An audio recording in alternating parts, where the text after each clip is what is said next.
దేవుని నామానికి మహిమ కలుగునుగాక.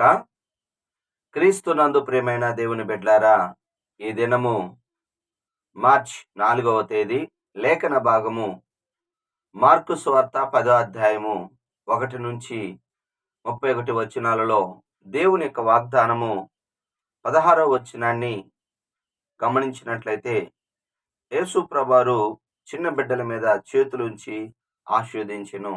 హల్లెలూయా.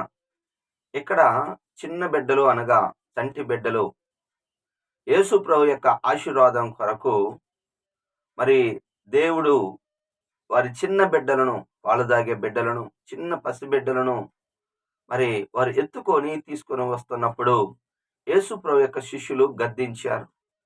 మరి మీరు ఇలా ఎందుకు తీసుకొస్తున్నారు? కానీ యేసు ప్రభు వారిని గద్దించి, చిన్న పిల్లలు లాంటి వారిదే పరలోక రాజ్యము, అలాంటి వారినే నేను ఆశీర్వదిస్తాను. అంటే చిన్నపిల్లల యొక్క గుణాలు ఎలాగుంటాయి అంటే, ముందు మరి చెప్పిన మాట వింటారు, విన్న తర్వాత చేస్తారు. వినయం ఉంటుంది, విధేయత ఉంటుంది.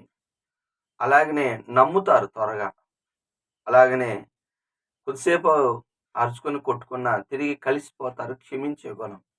ఈ 4 గుణాలు కలిగిన వారే పరలోక రాజ్యం అన్నట్లుగా యేసు ప్రభువారు ఆ యొక్క చిన్న బిడ్డలని కౌగిలించుకొని వారిని ఆశీర్వదించాడు. అవును, యేసు ప్రభువారికి ఎంత ఇష్టమో, పెద్దలకి మనకు కూడా పిల్లలంటే ఎంతో ఇష్టం.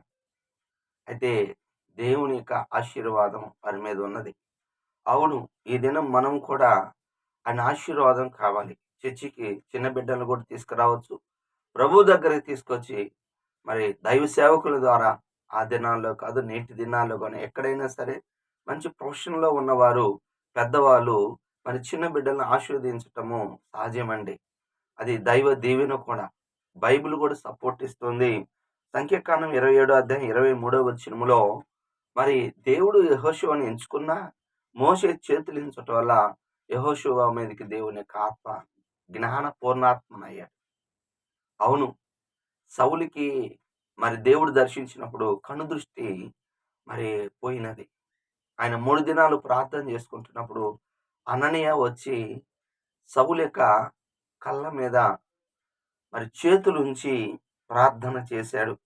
ప్రార్థన చేశాడని అపోస్తలుల కార్యం 9వ అధ్యాయం 17వ వచనంలో, ఎప్పుడైతే అననీయ గారు వచ్చి మరి సౌలు కళ్ళ మీద మరి చేతులుంచి ప్రార్థన చేయటం వల్ల కనుదృష్టి వచ్చింది, దేవుని యొక్క ఆత్మను పొందుకున్నాడు. అవును, రోగులను కూడా మరి యేసు ప్రభువారు ముట్టి స్వస్థపరిచేవాడు. అలాగనే బైబిల్‌లో రాయబడింది, మీలో ఎవరికైనా వ్యాధి బలహీనత ఉన్నప్పుడు సంఘ పెద్దలు పిలిపించుకొని నూనె రాసుకొని ప్రార్థన చేయించుకోండి అని యాకోబు రాసిన పత్రికలో స్పష్టంగా 5వ అధ్యాయంలో రాయబడింది. 13 నుంచి దగ్గర దగ్గర 17 వచనాల్లో మరి అవును, మీకు ఏదైనా బలహీనతగా ఉన్నప్పుడు మరి దైవ సేవకుల్ని పిలిపించుకొని ప్రార్థన చేయించుకోవటం మంచిది, ఆశీర్వాదం. ఒప్పుకోవాల్సిన పాపాన్ని చూసినట్లయితే 24వ వచనం, తమ ఆస్తి యందు నమ్మకం ఉంచువారు మరి పరలోక రాజ్యంలో ప్రవేశించరు. ఇక్కడ ఒక యవనస్తుడు మంచి ధనవంతుడు పరిగెత్తుకుంటూ వచ్చాడు, ప్రభు దగ్గర మోకాళ్ళేశాడు. మరి నిత్య జీవాన్ని పొందుకోవటానికి నేనేమి చెయ్యాలి అని అడిగాడు. అడిగింది బాగానే ఉంది, కానీ చాలా మంది చర్చికి వస్తారు, దేవుణ్ణి నమ్ముతారు, పరలోక రాజ్యానికి ఎందుకు వెళ్ళరు అంటే, వారు వచ్చి వాళ్ళకి ఇష్టం వచ్చినట్టు నేనేం చేయాలంటారు.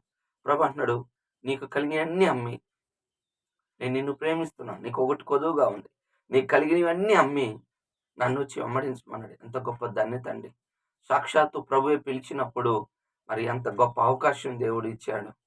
అయితే అతడు మిగుల ధనవంతుడు గనక ముఖం మార్చుకొని మరి వెళ్ళిపోయాడు. అంటే ధనమన్నా కావాలి, కానీ ధనము మరి దేవుని కంటే ఎక్కువగా ప్రేమించాడు. దేవుని ప్రేమిస్తే దేవుడు మాట వినేవాడు. జక్కయ్య మరి సమస్తమును ఆస్తిని సగం పేదలకు ఇచ్చి సగమేమో మరి ఎవరి దగ్గర అన్యాయంగా తీసుకున్న వారికి 4 అంతలు ఇచ్చాడు. కానీ ఈ ధనవంతుడు చిన్నప్పటి నుంచి బాగానే ఉన్నాడు, అన్నీ బాగానే ఉన్నాయి, కానీ దేవుడు మాట విన్నాడు. దేవుడు చెప్పినట్టు విన్నాడు. లోకంలో మంచి పేరు కావాలి, లోకంలో ఐశ్వర్యం కావాలి, లోకంలో అన్నీ కావాలి. అయితే లోకం కావాలనుకున్నప్పుడు పరలోకం కూడా కావాలంటే లోకాన్ని విడిచిపెట్టాలి.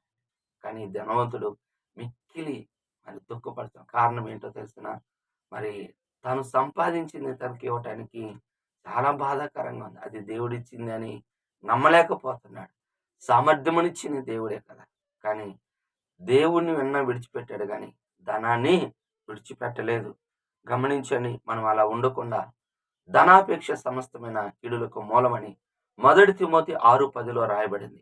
ధనమే దేవుడుగా ఉండవద్దు. దయచేసి ధనం సంపాదించండి. కానీ దేవుడి స్థానాన్ని ఆక్రమించకూడదు.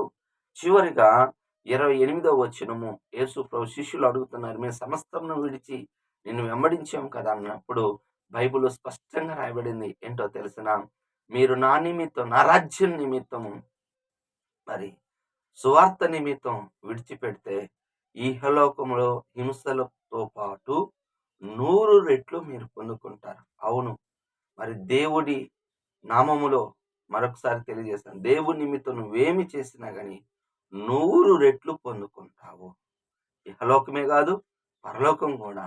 యేసు ప్రభు శిష్యులకి దాదాపు కొత్త నిబంధన ప్రారంభించిన దగ్గర నుంచి యేసు ప్రభు శిష్యులు పేతురు గాని, పీటర్ గాని వారి పేర్లు అనేక మంది పెట్టుకుంటున్నారు. మరి ఆయన గురించి మనం అనేక సార్లు ధ్యానం చేస్తూ ఉంటాం. మరి వాళ్ళకి పేరు, ప్రఖ్యాతి, పరలోకంలో సింహాసనాలు ఉన్నాయి. దేవుని కొరకు నువ్వు ఏది చేసినా గాని అది నువ్వు కోల్పోవు. గుర్తుపెట్టుకో. 100 రెట్లు పొందుకుంటావు. దేవుడి మాటలు దీవించును గాక. ఆమేన్. ప్రార్థన చేసుకుందాం. ప్రేమ కలిగిన తండ్రి, యేసయ్యా నీకు వందనాలు, స్తోత్రాలు. ఈ ఉదయ కాలంలో నాయనా ప్రభా, నీ కృపను బట్టి, నీ దయను బట్టి నాయనా మాకిచ్చిన నీ ఆయుష్, ఆరోగ్యాలు బట్టి నీకు స్తోత్రం. మమ్మల్ని దీవించండి. అయ్యా, ప్రతి బిడ్డని ఆశీర్వదించండి. మీరు తాగితే చాలు స్వస్థతలు, అద్భుతాలు. అయ్యా, మీరు చేతులు ఉంచినప్పుడు తండ్రి గొప్పవారైపోతారు ప్రభా. నాయనా మాలో ధనము నాయనా నిన్ను కంటే ఎక్కువ ప్రేమించకూడదు. ధనాపేక్ష లేకుండా జీవించవాలని దయచేయండి. నాయనా సమస్తమును విడిచి నిన్ను వెంబడించినట్లుగా మేము కూడా వెంబడించే వాళ్ళం కదా, దయచేయండి నాయన. ఈ ఉదయ కాలంలో ప్రతి బిడ్డని దీవించి ఆశీర్వదించండి. వారి పనుల్లో, వారి చేతి పనులు దీవించి ఆశీర్వదించండి. వారి సమస్తంలో మీరే తోడుగా ఉండమని యేసు నామములో ప్రార్థిస్తున్నాను తండ్రి. ఆమేన్. తండ్రి యొక్క ప్రేమ, కుమారుని యొక్క కృప, పరిశుద్ధాత్మిక దీవెన సదాకాలం మనందరికి తోడుగా ఉండును గాక. ఆమేన్. హల్లెలూయా.